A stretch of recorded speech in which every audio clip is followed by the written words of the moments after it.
Hello, welcome to tonight's live chapter reading of Forbidden Mate by C.R. Robertson, brought to you by Itsy Bitsy Book Bits. Chapter 1, Tasha. Down, Levi shouted, his sword moving as a lethal extension of him, severing the head of the red and black beast looming over me. He kicked the twitching body that had been separated from his head away from me. His strong hand grasping my arm to haul me against him. Stop wandering off and stay at my side, he chastised me, pressing a quick, hard kiss to my lips before returning to the fight. The hellspawn had disappeared for a few blissful months. In that time, we found a normalcy that I cherished. Now, I was scraping black ichor blood from my boots and rejoining a fight to save our species. The heat generated by the hellspawn in battle was unbearable. My body feeling like it would combust at any time. Levi cut through our enemy, severing heads on his path of annihilation. He was a force of nature, hell-bent on death and destruction. His next in command, Radar, was at his side, wielding the new ultrafilate weapons he created. A winged hellspawn swooped from above toward Levi. Using my vampire reflexes, I utilized Levi's shoulder as a ledge to jump on and projected myself at the winged menace. I hauled my sword from my back to sever a wing. It squawked and tumbled to the earth, where Levi decapitated it. He'd given up on any other mode of death, his philosophy being that if it didn't have a head, it couldn't bite you. A familiar prickle on the back of my neck alerted me to the fact that dawn was coming. The hellspawn were allergic to the sun, the same way vampires were, so they'd need to retreat. The lichens on our side of the war allowed the vampires to fall back while they continued to fight and chase the hellspawn. Levi, I grabbed his arm. Only the two of us knew I could walk in the daylight, and it wasn't a secret we wanted others to know. Get inside, Tasha. He put his finger to his ear and spoke into the communications device, his eyes never leaving me. Code red, all vamps indoors. This man had changed the world we lived in, so we could be together. I owed him my life and my sanity. Instead, all he demanded was my heart. The vampires gathered in the special transporters that Radar had created. They were light-tight, with special weapons built into the units. They could link together to form a circle of vehicles that had sleeping quarters and storage units. The tug of Levi's presence resounded deep in my stomach to let me know he was safe out there. Our bond had fully solidified when his wolf bit me, marking me to let any other wolf to come close to me know that I was taken. My mate was possessive and overbearing at times, but Levi was mine from the moment I jumped out of a tree and he bit me. Get those UV weapons active if the area is clear of vamps, Levi's voice echoed over the airwaves. Everyone okay in here? Dean, one of our vampire commanders, shouted. His pale blue gaze ran over us to assess for damage. Blood bags are in the storage units. There had been no shortage of blood since we joined forces with the lichens. They donated when we were too far from our blood collection centers. Since I made it with Levi, I was unable to stomach any blood but his. So I was on a perpetual diet. Hey, my best friend Sabine slid down the wall to rest beside me. Those fucking creatures are relentless. What are they looking for? My life had become a crazy mess of secrets. The master hellspawn was searching for me, and women who possessed gifts like me. The problem was that Levi had marked me, so according to any information we could find on them, the only way he could now have me was to kill my mate and neutralize the bond. There was no way my alpha mate was going to let that happen. There were other vampires with special gifts that my coven leader, Cassus, had identified, but they were all now in safe houses guarded by lichens. They were far from the reach of both Hellspawn and Cassus. I slumped beside Sabine and rested my head on her shoulder. Who knows what they're after, but they spent years killing us to achieve it. She lifted the bag of blood and pierced it with her fangs, swallowing the thick red liquid with a sigh. She offered me the bag, but I shook my head. No one knew that I could only feed from Levi. It was yet another secret to cloak our relationship. I felt the flash of UV radiation as prickles on my skin, even though I was hiding in the transport unit with Sabine. I hate those weapons, Sabine said in a low tone. They could kill us as easily as the hellspawn with them. We're lucky Levi bartered for a peace deal then, I retaliated. There was no doubt in my mind that Radar had devised them against vampires, but over the past few months, our rocky peace deal had taken root and was now flourishing with friendships. No one could remember why we'd spent centuries fighting each other now that we were on the same side. Radar stormed down the transport unit, his face hard and determined. He dragged a control panel off and started pulling wires and twisting them together. He wasn't as tall as Levi, but all Lycans were taller and more muscular than vampires. His light brown hair fell in his eyes while he worked, his brown eyes glowing amber to allow him to see in the dark recesses of this unit. He'd become friends with my baby sister Kimber, playing games with her online. Every day she got stronger after her ordeal with Cassis, and he was an essential part of that recovery. "Everything okay?" I called. He threw me one of his annoyed looks, which meant he was having a technology issue. "I swear, they're sending those winged devils to take out my machines. They've pulled the wires." Hellspawn were intelligent, nasty beasts who watched and learned and then attacked. There were times where I could almost feel the penetrating gaze of the Master Hellspawn watching me from the darkness.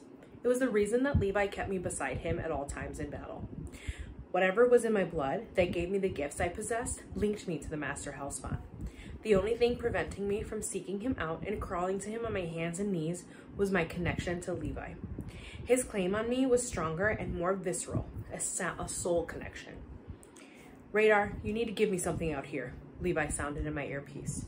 My heart beat double time at the thought of him out there and in danger.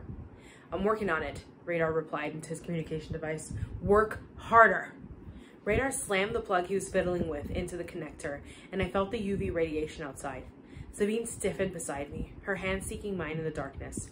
We were genetically programmed to avoid that light. After a few minutes, silence descended outside, and I tried to calm my breathing.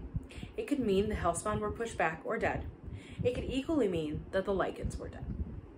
The end of our unit swung open and Levi prowled inside. His expression was fierce and determined, but he was safe. "I think they're disabling our weapons, boss," Radar said, holding up a panel with scorch marks on it. "Fucking awesome," Levi snapped, his fingers pushing through his messy black hair. "Get us out of here. If I don't see another Hellspawn this side of Never, it won't be long enough."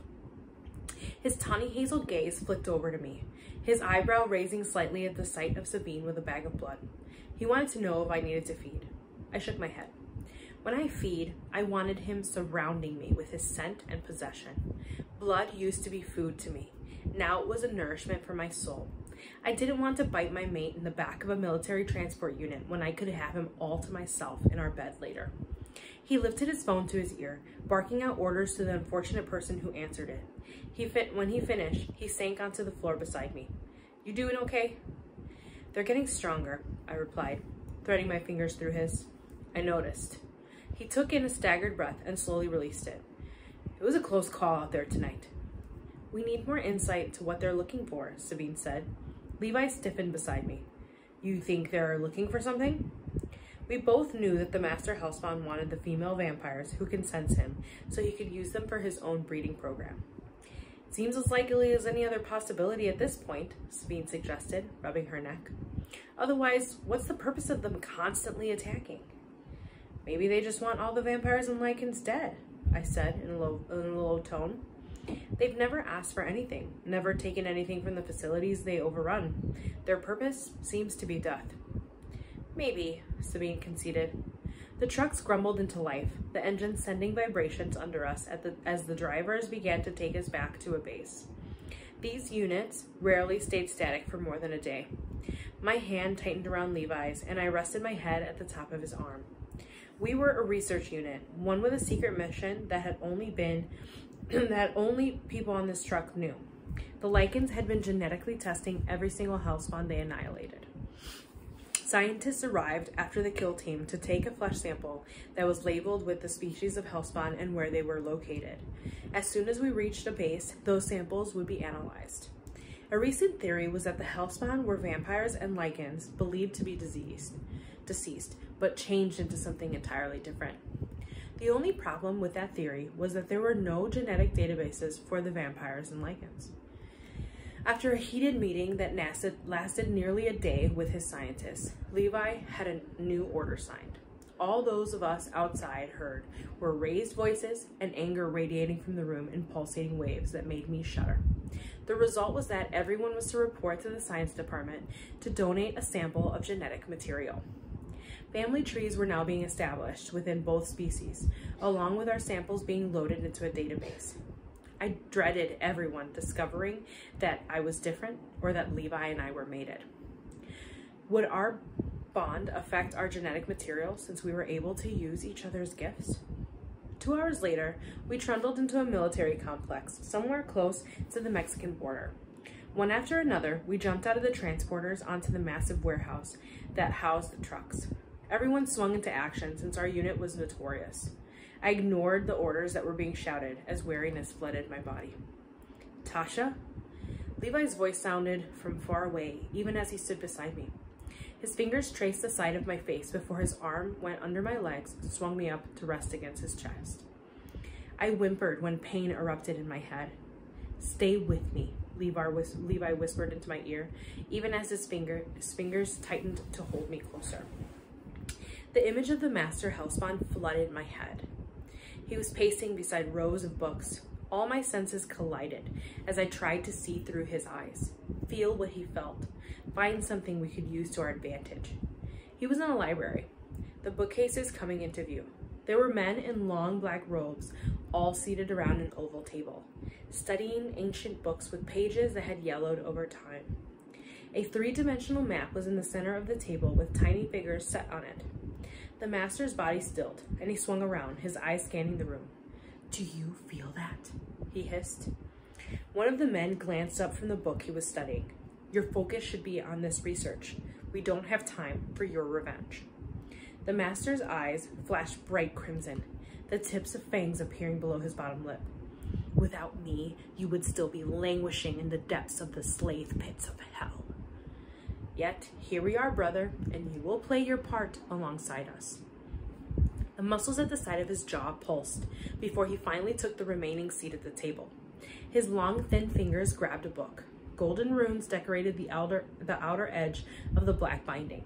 The pages had red edges, and when he opened it, the writing contained elaborate swirls. Not all the prophecies are true, brother. We have discovered many over the years that were nothing more than the ramblings of the dying or the insane, the robed man beside him said. I can sense the connection with her.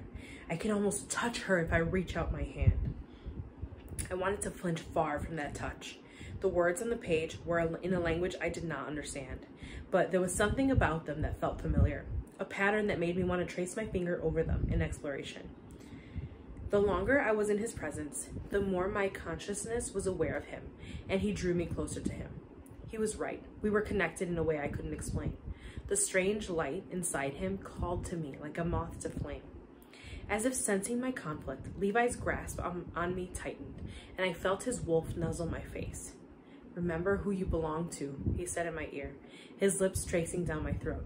I gasped as his canine scraped against his mark where my shoulder and neck met. The skin was always sensitive, but it responded instinctively to the sharp edge of his canines. Levi's mating bond tugged inside my chest, pulling me away from the vision and back into his arms. My back was pressed against a wall, my legs around his waist, and his forehead touching mine. There you are, he said into my mouth. I lost you for a moment. That was the difference between a connection and a bond. One was a noose, the other a lifeline. Levi's bond anchored me in safety, his presence protecting me. He's in the library with others of his kind, I replied, since the visions tended to fade rapidly. They are searching for prophecies, and there's a map in the center of the table they sat at with figures on it. I think I recognize the mountain range in it. I'll get Radar to help trawl through maps. His lips delicately teased mine. Are you okay? I knew what he was asking, his insecurity washing over me through our mating bond. I belong with you, Levi. It's possible I will react to any Master Hellspawn I encounter, but I choose you. His lips crashed into mine, my back arced so I could press closer to him. Wolves were territorial, and this was the equivalent of him peeing all over me, but I didn't care. In this crazy war, tomorrow was promised to no one. So I grasped at every moment in the present before our future was snatched away and we were left with nothing. A shiver of fear trickled down my spine as the thought of losing Levi flashed through my mind. Hope you enjoyed the reading.